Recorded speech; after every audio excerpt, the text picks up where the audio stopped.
Welcome, NAEA members, to this month's Expert Advisor interview call. And we have a very special person on today's call. And, one thing that I can tell you is me and Jay have a very unique opportunity from time to time to meet people that we really see as not only up-and-comers, but people that are just amazing implementers and have an amazing story to share.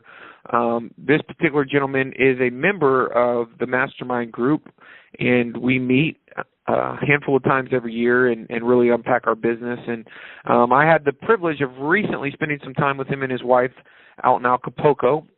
I won't tell any stories, not that there's any bad stories, just that it was for me personally and the group here at NAEA, it was it took a lot for us to travel out there and get out there. And anyway, this individual made the trip, and I only want to point that out because I want to really punctuate the point that this person invests in their business. They just don't work in their business. They take the time to work on their business, and that's going to be one of the common themes. So I would give you this gentleman's first and last name, but he also has an AKA. So I'm gonna introduce him on what he's known, the name he goes by in his marketplace, and what we know him as in the mastermind. And this is I want to welcome Mr. Handy Andy to the call. Andy, are you there?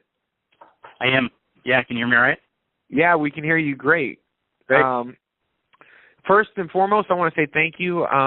Today's call, I'm really just here to really unpack and really drill down and discover and distill down to the things that really have allowed you specifically to find success in what I would consider a short amount of time. You've done amazing things. I was really happy and inspired to meet you and really to get to know a little bit more about your business since the last DGS, and more specifically since Acapulco, or I guess in Acapulco. But why don't you tell everybody a little bit about yourself, who you are, where you're from, a little bit about your market, and how you found yourself in this great game of business called real estate. Yeah, well, thanks for having me. I'm excited to be, just part of this whole process, NAEA, Mastermind, and just the whole process. But so we are the Handy Andy real estate experts, and I guess I'm Handy Andy. Although as I've learned from NAEA, it's important to work on your business, not just in it. So Handy Andy is more becoming a brand, and it's allowing me to kind of not be Handy Andy, which I like actually. But anyway, so we are the Handy Andy real estate experts. My name is Andy Mulholland, and we're in the Rochester, Minnesota market, which is about 80 miles, about an hour or so south of Minneapolis-St. Paul area. It's about 110,000 people that live in Rochester and kind of the surrounding communities. We're the home to the Mayo Clinic, so that's a big draw for us. And then we also have a smaller IBM plant here as well. Well, tell us a little bit about your market, because you did share with us a little bit. What's the average transaction price for those that might identify with your market a little bit more specifically? Yeah. How many? And you might not know, not everybody does, but roughly, can you give us any kind of those types of numbers? Yeah, absolutely. So in 2013, anyway, we had about just over 2,000 sales, and that's sales, not sides, and obviously there's a big difference there, but about 2,000 actual sales in 2013, which for our population size, I think that's a pretty healthy number there. Our average sales price is about $165,000, and average time in market about 80 days. We're down in inventory, about 40% from where we normally are, and that's big. Our biggest challenge over the last 12 to 18 months is that inventory, which I think, from what I'm hearing, is a lot of people's challenge. But that's kind of what we're seeing in our market here. Awesome. Well, before we get into the real details and the potatoes, I do know that you have an interesting story. I really am going to want you to share it with us, if you don't mind. What did you do before real estate? How did you get into real estate? Because so many people have interesting stories how they find themselves into this business. Why don't you share yours with us? Yeah, no, absolutely. It had been something that has always been kind of a part of our family, I guess. My father and grandfather used to own a small brokerage in Rochester back in the late 70s. They also had a home. They were home builders. They built homes here in town. But it's been, I guess late 70s, early 80s, and then since then, nobody in the family's really been involved in real estate. But it's always been something we've talked about, I guess. My wife, who is a nurse at St. Mary's here at the Mayo Clinic here in Rochester,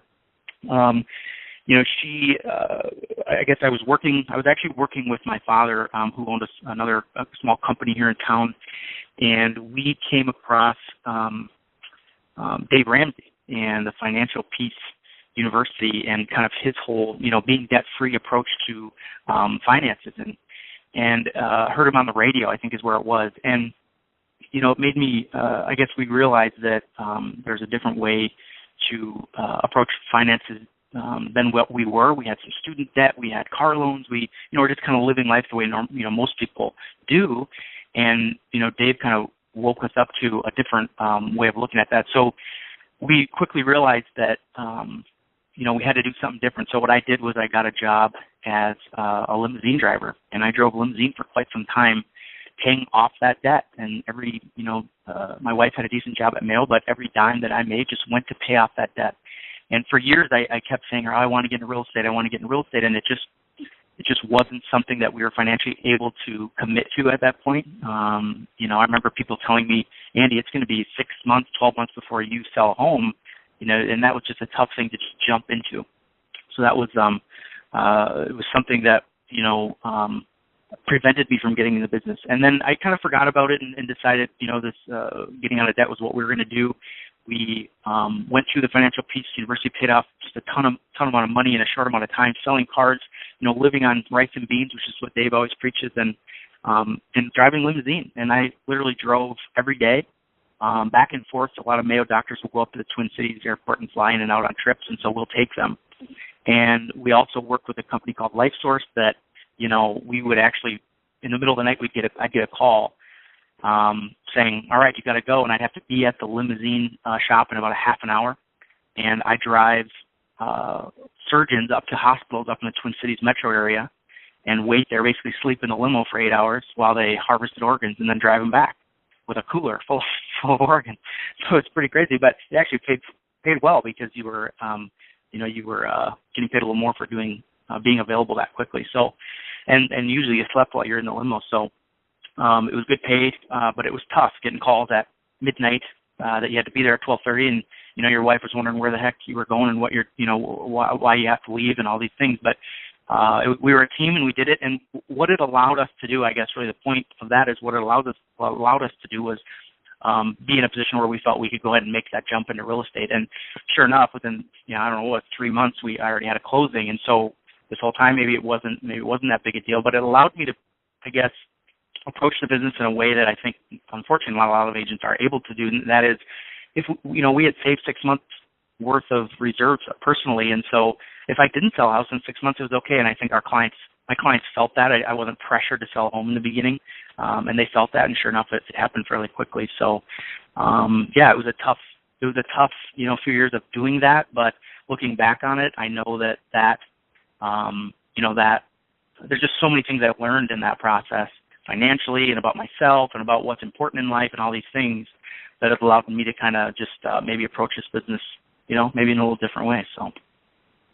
Well, that's a great point, and that actually brings up something I was really wanting to ask you in Acapulco, and I think this is probably the best format, but what was your biggest challenge that you feel like you had to overcome in the beginning when you finally made that switch to get into real estate? Because we all face so many different challenges. What do you feel like was the biggest challenge you had to overcome? Biggest challenge, I would say, it was me, I think, believing, I don't know who came up with the saying or who, where it came from originally, but if you think you can or you think you can't, either way, you're right. And that, it's said all the time, but you really have to believe that. I remember, I had I think I showed you this, Mike, in Acapulco. I had those papers for the first few years where I tracked my business and all my closings, and I hung it, at eye level right inside my office. Every time I left my office, I had to look at that and see where I was at in my business. And at the bottom in a bright red Sharpie, I wrote that. And, it's so true. And so I think that was big for me. I think I had to believe that I could do it. And it was like there is no other choice kind of a thing. Like there is no other choice other than just doing it. And if you truly believe that, then you are right. But on the flip side, if there's even a shadow of doubt in your mind that you can't, that's just gonna take over your mind in so many situations. I think there's enough negativity, there's enough Darren Hardy talks about that pendulum swing, and to see success you have to have equal or more failure for that pendulum to swing back to the success side. And that's such a hard thing for a lot of people. For me, it was so hard for me to get that, but you have to have it. And so I guess just that belief, getting over the fear that is this going to work or not, you just finally had to decide and make that choice, really, in your mind that you're going to do this. So that was big for me. There's a lot of other little specific things that, we can or we do or don't have to get into, but that was kind of, I think, looking back on it, the big thing was a belief in my mind that I was going to do it. So. Absolutely. And so, one of our other mastermind members says that the difference between the effort is the energy that it takes, and it's the gap between belief and knowing. And when you know something, things become effortless. And so, that resonates really well with me, and I think a lot of people will definitely resonate. That's good stuff. That's something that I think is very, very helpful. The mindset stuff is, it's funny, man. No matter what you're doing, it definitely starts with you. Absolutely. Going through that process of learning and pushing the pendulum, if you will, if you had to start all over from scratch, what would you do differently to grow your business faster, knowing, I guess, what you know now? I would have, knowing what I know now, knowing that I know you guys, I would have pushed you to get your stuff in front of me sooner, I would say. But, I mean, when I started, it was the typical thing. I went to the brokerage that, just like everybody's experience, typically you get in a brokerage and they just kind of give you a desk and a phone and there you go. And that's what I experienced. But, expired listings and for sale by owners was big for me in the beginning. I think that's what really got me up and running. I didn't have a budget. I remember when I first started, it was $50 a month is what my wife and I decided that's what I could spend. And Top Producer was my first purchase, and I spent 2 days just tweaking it and entering people's contacts in there. I mean, I remember I started it with a notepad and a computer and a phone, and that notepad got so full of people I was talking to, I knew I had to do something different to track that. And so, I think differently, it's tough. I mean, I think that I would have probably, if I had to look at it, the one thing that kind of exponentially grew my business fairly quick in the beginning was hiring staff. And really that goes to the core of what NAEA is about is taking things off your plate, working on your business instead of in your business. And when you have someone else that you're paying to work in your business for you, it gives you that time to work on it. And so I think I waited, I didn't hire my first assistant until, was it my second year or so. And I probably would have done that a bit sooner, but I was nervous. Didn't want to be responsible for somebody else's paycheck. That made me very nervous. But you know what? You did it. And again, it goes back to if you think you can or you think you can't, you're right. And I finally said, I'm going to do it. We're going to make it work. And it did. And so that was one of the things that I think I probably would have done a little sooner. What year was that? Have that mindset. Let's see. So I started in late 2009 and really, I guess, didn't get going until about late 2009, I guess, almost maybe halfway through 2009. But so that would have been 2011 when I hired my first assistant, and I had to start part-time because, financially and just the people that were available to me at that time, part-time was all I could get, but fairly quickly realized that we had to push that to full-time. But it was that mindset, that commitment that this was the direction I was going to go and really work on my business instead of in it. So. How many units did you do your first 12 months? First 12 months, I did 28. And then after you hired your assistant, what would you say the 12 months after that? So the 12 months after that, we went to almost 50 sales, which was huge. That is huge. That's almost double. And just for people, what is your goal this year by the end of 2014? Yeah, well, so last year we did, so our first year 28, second year 48, third year 78. And then just this last year that we just finished up, we actually did, our goal was 100, and we actually did 149 for about 17.2 million. And what's the goal for 2014? Yeah.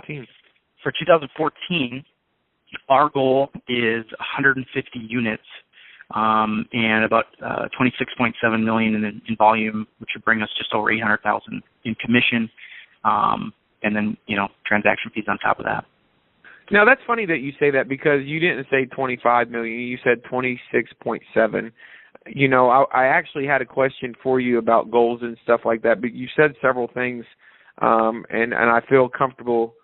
I didn't give Handy Andy all the questions that he's going to be asked today, so he's done a phenomenal job given the notice that I gave him after meeting him in Acapulco and getting to know his business. I just felt like he would be an amazing person to connect with people that are out there growing their business. But, Andy, at 26.7, why the 7? And can you kind of talk to, how you came up with that goal and talk to how important, why don't I let you answer that question before we unpack it?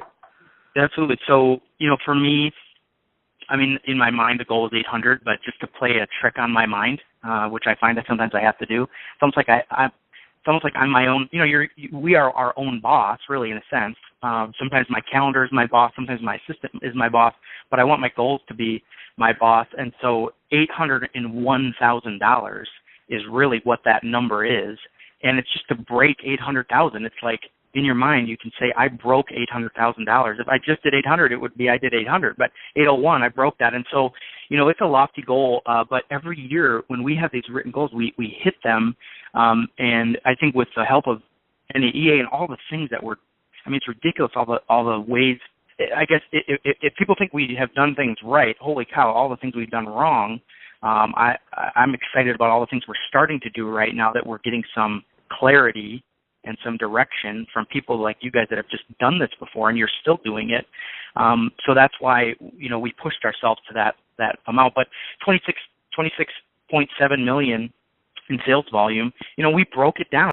I remember in previous years when I had these handwritten goals on these sheets of paper that I'd hang, which worked, but at the same time, what an archaic way of doing it. What we did is, and this is all really what NAE shows us to do, and that is, to break it down and use a KPI tracker and really figure out, okay, where do we all want to be? Working with our buyer's agent, and right now we just have the one buyer's agent, but working with him to figure out what does he want to do, what do I want to do individually, what do we think we can do as a team, and then just breaking it down and using seasonality calculators to figure out, okay, when do we think we need to sell these properties, and really breaking it down to the day. What do we need to do every single day to make sure that we hit that number? And if we do that every single day and keep ourselves accountable to that, then we will hit that number. It's just that simple. It's a predictable way of doing business, and that's the kind of business I want to do. I'm sick of doing it like hoping at the end of the year that we're going to hit our goals, not really knowing and hoping and not really having a plan for that, but actually breaking it down to the day. And I think as we grow our business, that you have to do it that way. Especially if you have other agents on team, it just has to be done that way. So that's how we came up with that number, and we just looked at what have our conversion rates been, and we're working on doing a better job of tracking those so we can more accurately predict these goals and make them predictable. But that's how we came up with 26.7. That's awesome. So you mind sharing with anybody, some of the things that you feel like you're going to have to do? What are the things you're going to have to do that you didn't do last year to get to those goals? No, absolutely. Yeah. We have our quarterly priorities. Obviously, we're doing the strategic plan. I think like how a lot of the NAEA people are doing, but and that's been huge for us, looking at our quarterly priorities. And for me, it's just been that clarity. Every day I can wake up and literally every day look at those quarterly priorities so we can look at what they are. And, for me, I think part of it is I kind of went too far in the working on my business and not working in it.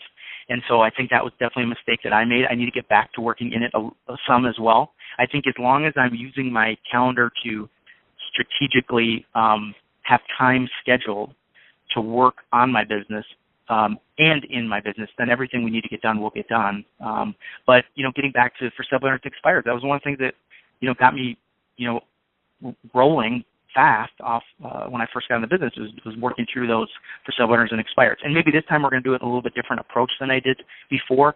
Rather than just calling random people and just making as many calls as I can, let's do it a little bit more systematically, track the results so we know what's working and what's not working. And that's part of working on your business and in your business, right, at the same time. So that's big for us, working through a physical expired system. I think to reach our goals, we're going to need to get another agent just because there's enough on our plates where, to reach where we want to be, we need to have somebody else on the team as well. Right now we just have the one buyer's agent, and he's cranking it, but we need to get somebody else to be doing the same. Coming away from the mastermind event, it kind of got me focused on some other things as well. One is just to get as many things off my plate as I can. And, I've heard it many times from many people, but you're only worth what you can pay somebody else to do the same job. And so when I'm sitting here doing some menial task and I can pay somebody else who would want to do that job and be paid well for it, then, that's what I should do. And so getting things off my plate is one of my top priorities, but not just getting it off my plate, because I think things can be lost when you just dump it.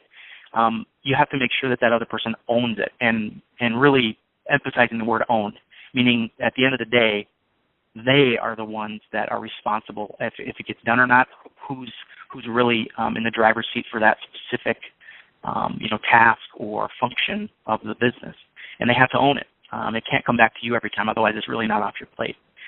And then, a vendor program is really high up. I can't believe we haven't done this yet, and how important it can be, and it just makes sense. And you have to have, I think we just had the limited belief that nobody would want to pay us money, to be part of our plan. But that's when we didn't really have the plan, right? The long-term plan. Now that we have that and we know where we're going, then, people are going to want to be a part of that, and they're going to want to contribute to that. So a vendor program is something we're working on right now to kind of offset some or if not all of our marketing costs. And then the broker admin fee, it allows us to, grow our business in a way where we can provide a better service to our clients, and they're happy to pay it because of that. We have to make sure that we're doing that, and our focus every day is taking that money and figuring out what can we do with it to make sure that, we're growing in our business in a way that we differentiate ourselves from our competition. And if we do that, we'll be able to have no problem with transaction fees. And, coming away from Mastermind, I realized that I need to increase that even more, actually. And maybe that's going to allow us to, hire another admin person. And all of a sudden, that we have if we're, let's just say, for example, if 10% of our deals fall apart throughout the year, maybe that goes down to 2% because we have another person that's really focused and owning that position.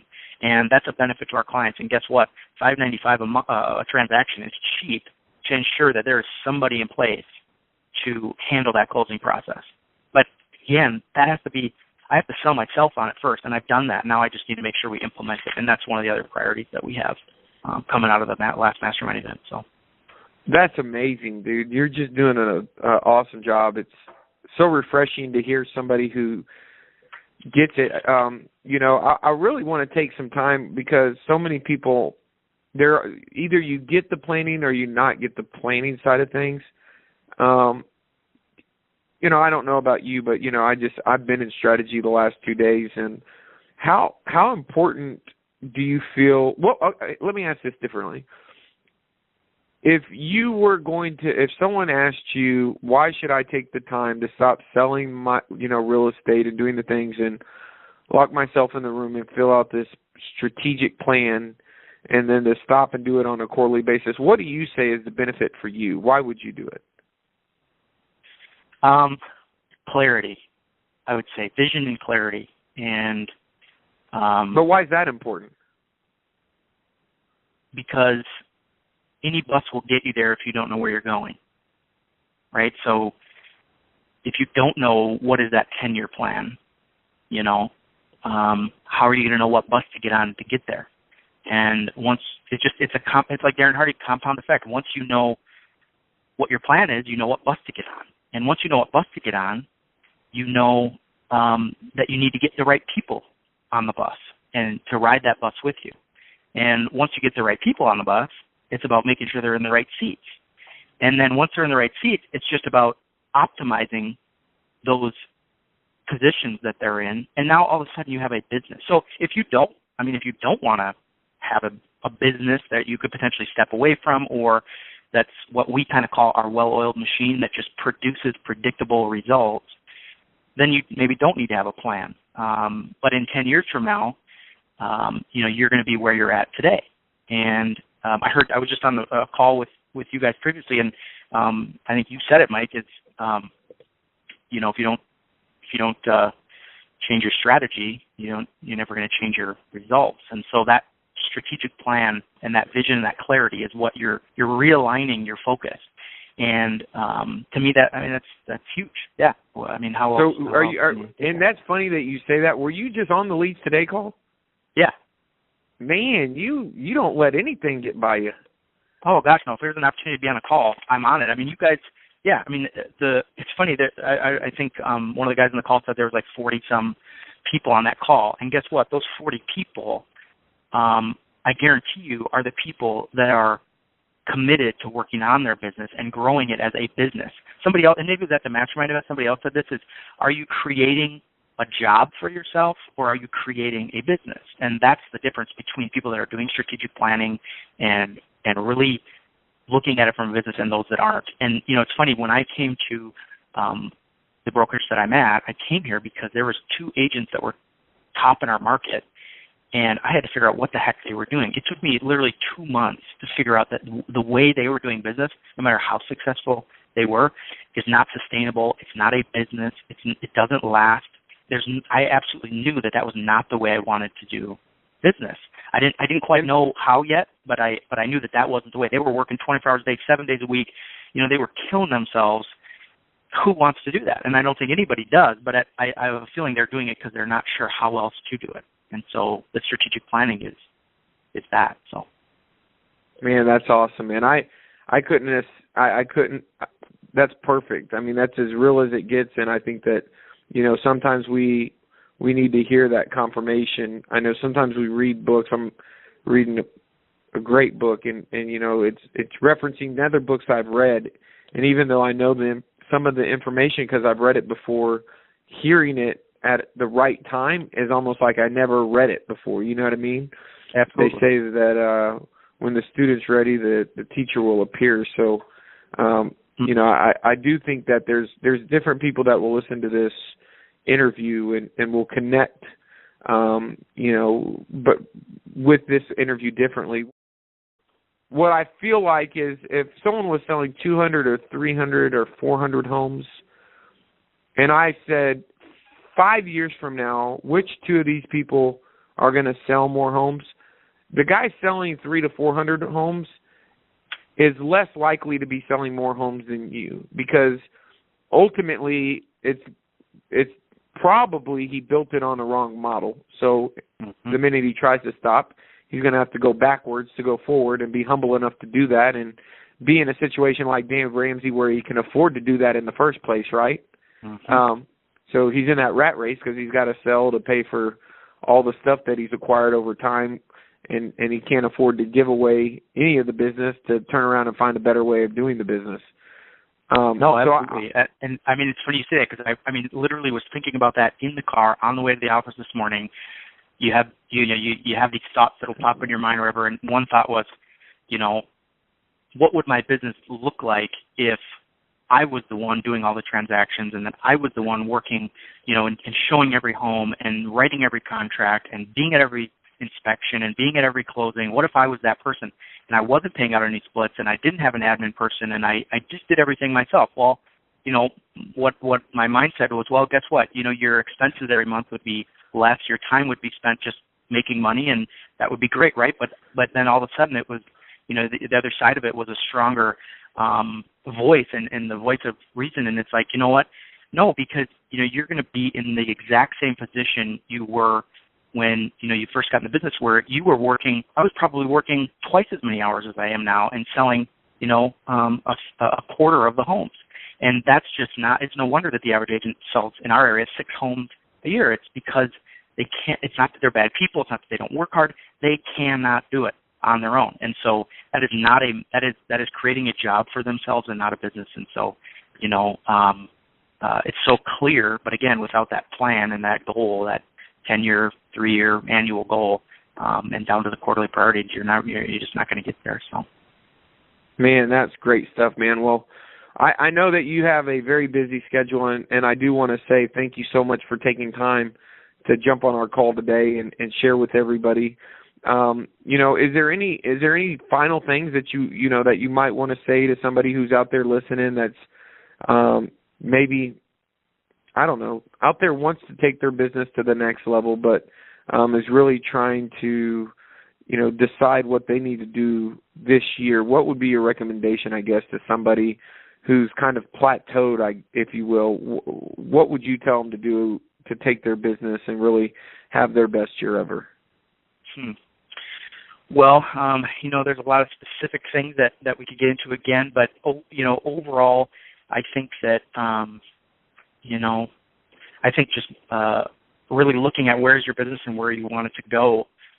Back to the bus analogy, are you on the right bus to get you where you want to go? For me, that bus was NAEA, and the way that they have, trained my mind to look at the business differently, not necessarily, they definitely give you some things to do, but just the way your mind processes and looks at this business. But, are you on the right bus? And, the bus stop that bus is taking you, is that where you want to go? And if it isn't, you need to change your trajectory and your direction maybe just a bit, and it'll make all that difference. But, if you're not doing your strategic plan, I know that was such a tough thing for me to get through the first time.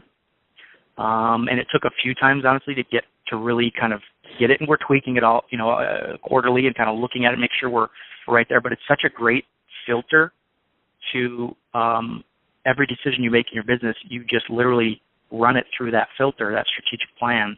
And if it makes its way through it, guess what? That's the right thing to do. If it doesn't make it through it, there you go. You knew it wasn't the right thing to do. And I mean, literally, how much money could that save you every year in wasted dollars in advertising or people or whatever that don't fit your plan because, you didn't have a plan and you didn't have a filter. So, that strategic plan, that filter, that clarity, that vision, that direction is really, what I would suggest people really look at. And, that's where I would say to start. So that is awesome, man. Well, thank you so much for sharing. I know that this is going to bring tremendous value to so many of our members, and really look forward to seeing you at EGS and seeing where you are in alignment with your goals. I know you're going to crush them. And more specifically, can't wait to hear about how things have gone at the next mastermind in Las Vegas, man. So look forward to seeing you and your family. Yeah, looking forward to it as well, and excited to be a part of all this, and I appreciate it. Thanks, Mike.